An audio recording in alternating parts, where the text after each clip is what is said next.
Post-harvest storage for cereals. The ability of smallholder farmers individually or in a group to effectively and efficiently store a significant part of their cereal harvest at farm level can be a major contribution towards the attainment of household food security, eliminating widespread hunger.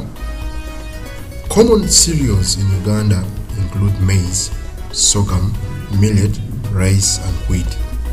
In smallholder cereal farming, storage may start as the crop enters the drying phase. More often, however, it is after the crop has been dried. It may be in the cob or shelled grain, which may or may not be chemically treated. In this radio program, we are going to talk about simple actions that small-scale farmers can take to ensure proper post-harvest storage for their cereals. The program will specifically identify common post-harvest storage structures that farmer can use for cereals and then provide recommendations for proper post-harvest storage for cereals. First of all, in this program, we need to identify the most common post-harvest storage structures that farmers can use for their cereals. In Uganda, 3 broad storage locations are prevalent at household and village level. These are indoor storage, outdoor storage, and storage underground. The choice of storage structure type depends on a number of factors. These may include the architectural culture of the locality, type and availability of local construction materials, type and value of the cereals to be stored, product storage requirements, the length of storage, climatic conditions, the prevalence of storage loss agents like insects, rodents or birds, or the prevalence of grain theft in the locality. We are now going to look at the different broad storage methods at household and village level. Remember, we had identified the 3 major ones as indoor storage, outdoor storage, and underground storage. We now want to look at each of these storage methods in some detail in order to identify the different methods that farmers are using and how farmers can learn the various methods that have been found useful. Indoor storage. In this type of storage, the method has a number of characteristics.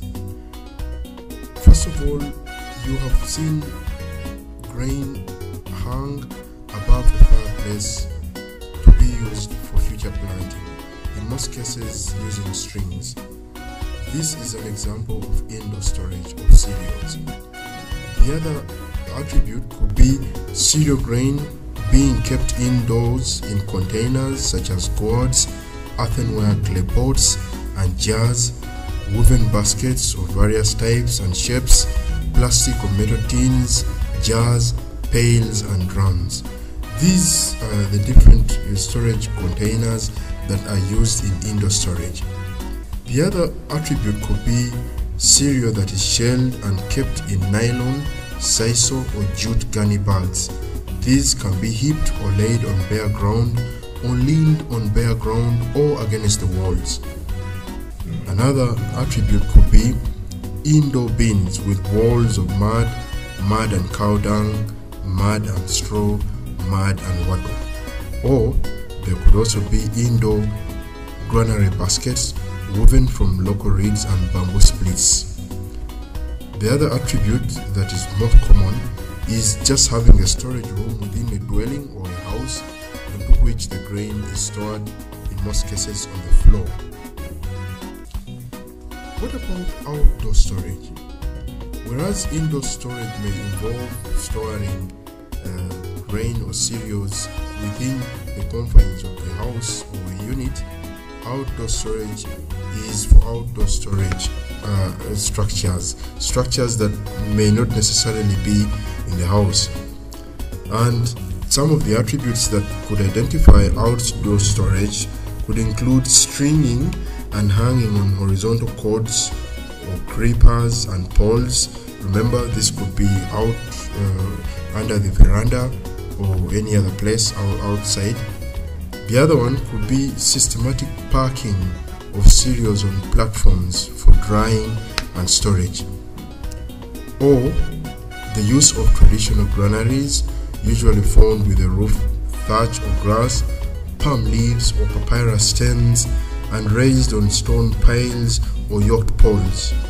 The most common types include basket woven using locally available reeds or bamboo splits, wall or mud clay and cow dung reinforced with straw, and walls of mud and wattle.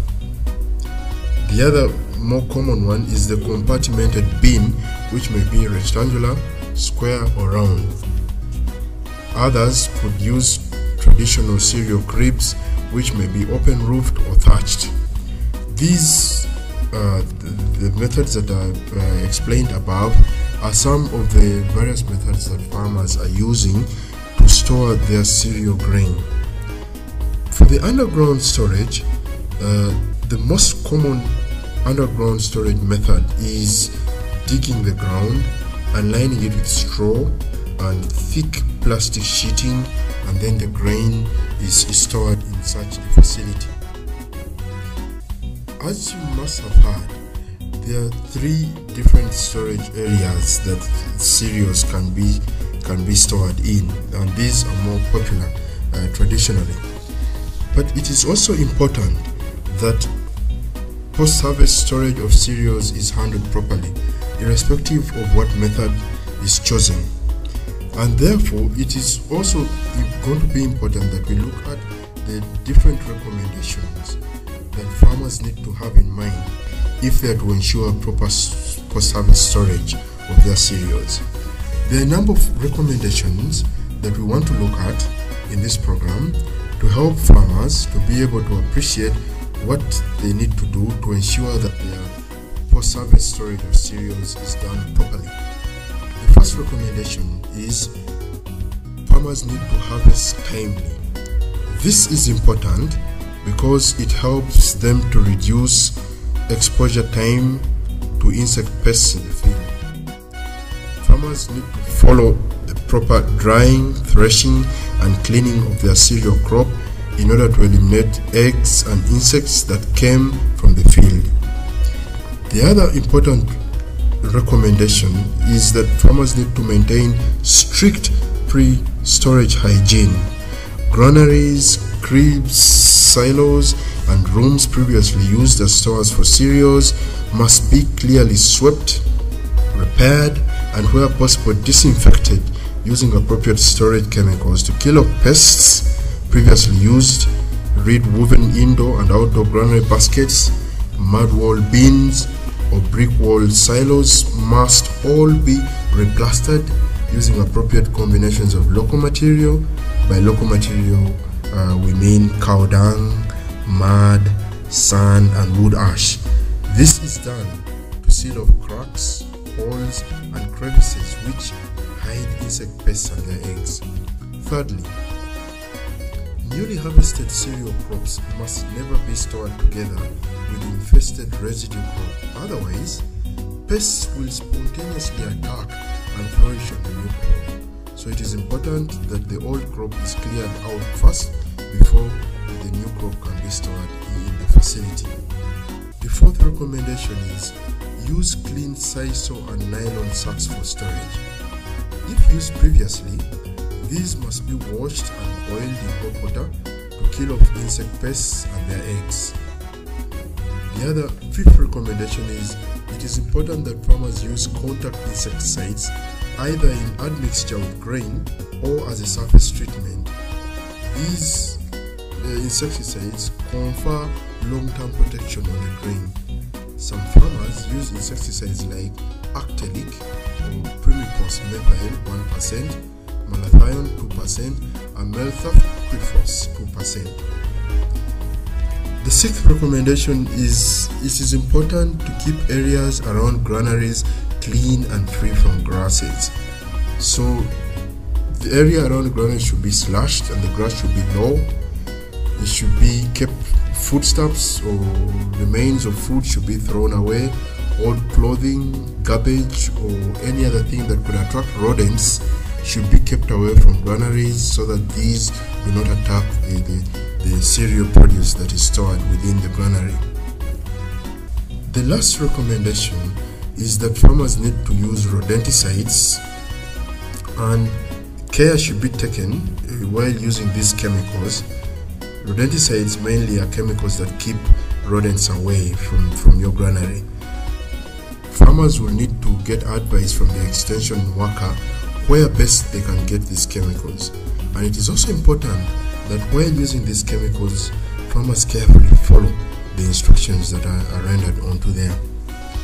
So in this radio program, we have seen how important it is to store cereals, and we've also looked at the different structures that can be used in storage of cereals, and these have been classified into 3 categories of indoor storage, outdoor storage, and underground storage.